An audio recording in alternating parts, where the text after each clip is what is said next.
Hi, everyone. Welcome. I am Debbie Burt, principal at Higher Elementary. We appreciate you taking the time to watch this video created by your elementary school principals. They're each going to take a turn at this time to introduce themselves. Hi, I'm Betsy Cummins, the principal at Armstrong Elementary. Hi, I'm Amanda Reyes, principal at Boone Elementary. Hi, Regina Dumar, principal at Bradfield Elementary. Hi, Candy Judd, principal of University Park Elementary. We have been fielding many important questions from families about what this school year will look like for our students.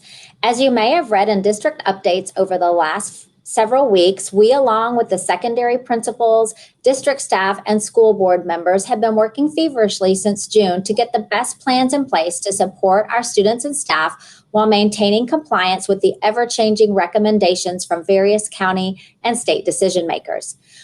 We know you all have been patiently waiting for answers to many questions about the upcoming school year, so our goal today is to clarify some concerns regarding the uncertainty of what is to come during the 2021 school year. Some permanent sources of information beyond this video that are available for your reference anytime, day or night, are the district plan and the FAQs that are posted on the district website. Of course, please continue to reach out to your campus principal if you still have questions or concerns that have not been addressed. All students will begin instruction on August 20th in a virtual setting, as we will begin the school year in an emergency closure schedule due to the Dallas County order to delay in-person instruction until September 8th. If your choice was in person, your child will begin on August 20th with their assigned teacher. If your choice was virtual, your child will begin with their assigned virtual teacher on August 20th as well. After the first 9 weeks, you will have the option to change your student's learning setting, either in person to virtual or virtual to in person. As district communication has stated, parents have until 5 p.m. on Thursday, August 6th to declare whether they prefer for their child to receive instruction in person or via remote instruction. It is imperative that you submit these numbers so that we can assign students to remote or in-person classrooms. If the declaration is not received by the deadline, your child will automatically be enrolled in person. We need to get an accurate count in order to make class lists and determine personnel schedules. We know there are many questions and concerns while making this important decision for you and your children. We hope to clarify throughout this presentation to help you make an informed decision. As you know, students and staff safety and health concerns are our top priority. Each principal has worked closely with the district administration team, school board members, and local health officials in order to increase safety procedures throughout the building and in the classrooms. We will be limiting close interactions as much as possible between students, staff, and parents. Students will stay together and travel with their homeroom class throughout the day as much as possible. For the safety reasons, this may minimize health risks throughout the campus. We have adjusted lunch, specials, and recess schedules to ensure social distancing. All K-4 students, staff, and visitors will be required to wear masks while on campus. Pre-K students will be encouraged to wear masks.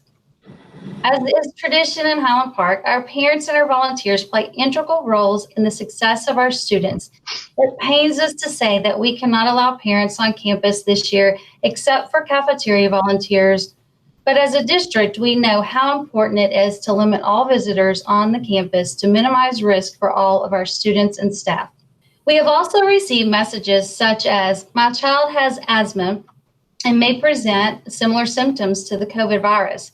How will the school nurse know the difference?"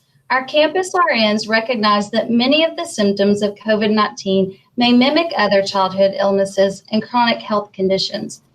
We will work closely with families to take an individual student's health history into account during the assessment time. HPISD will work to ensure the health and safety of all students and staff. Some of you may be wondering how you will be notified if your child has been exposed while on campus.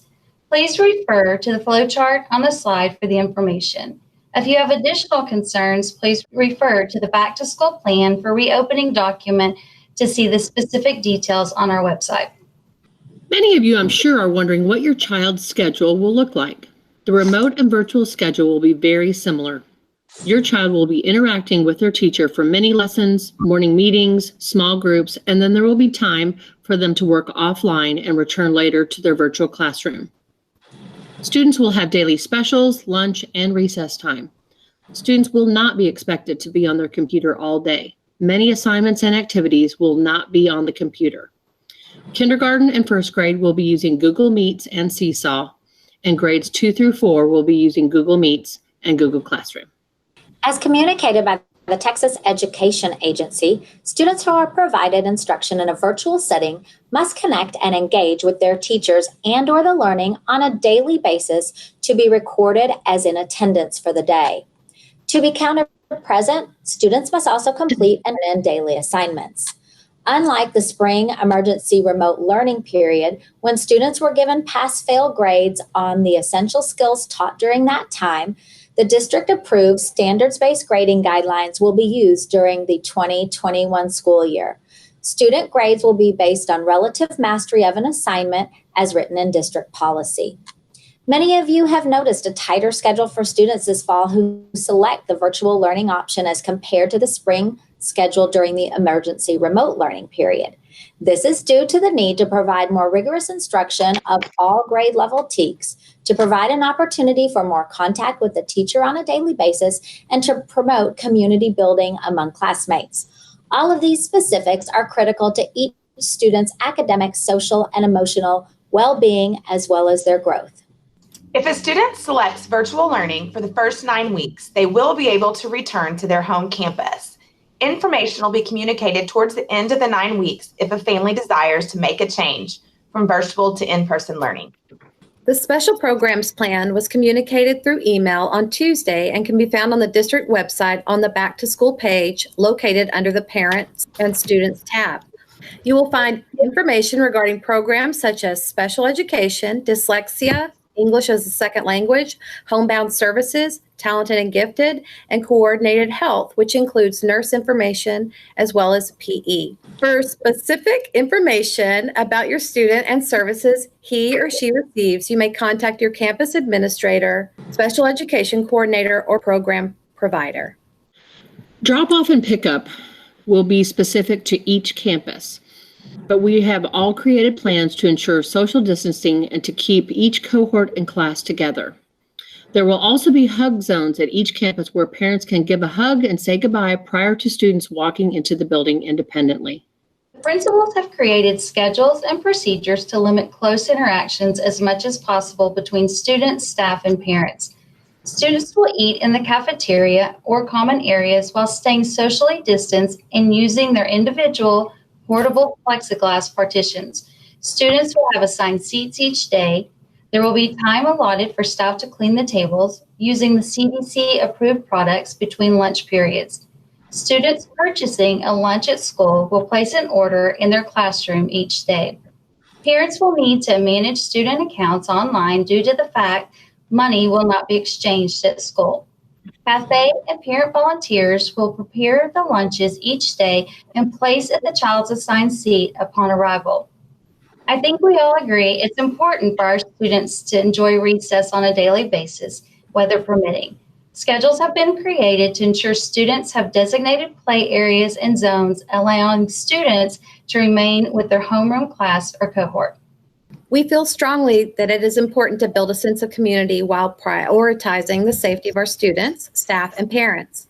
Each campus will be communicating specific details through their campus communication, but we would like you to save the date for students to safely meet their teacher. Upon returning to school, teachers will share sign-up sheets to allow small groups of 4 to 5 students at a time to join their teacher, tour their classroom, and pick up their to-go bags, which were generously donated for each student by our PTAs and PTOs. The to-go bags will contain instructional supplies to use at home as well as technology if it was requested.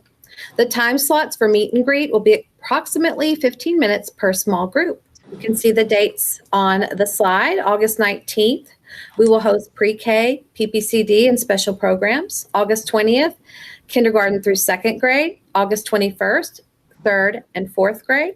And then teachers will be preparing those to-go bags for students to pick up at those times. We can't wait to see you and your children. We have missed you so, so much.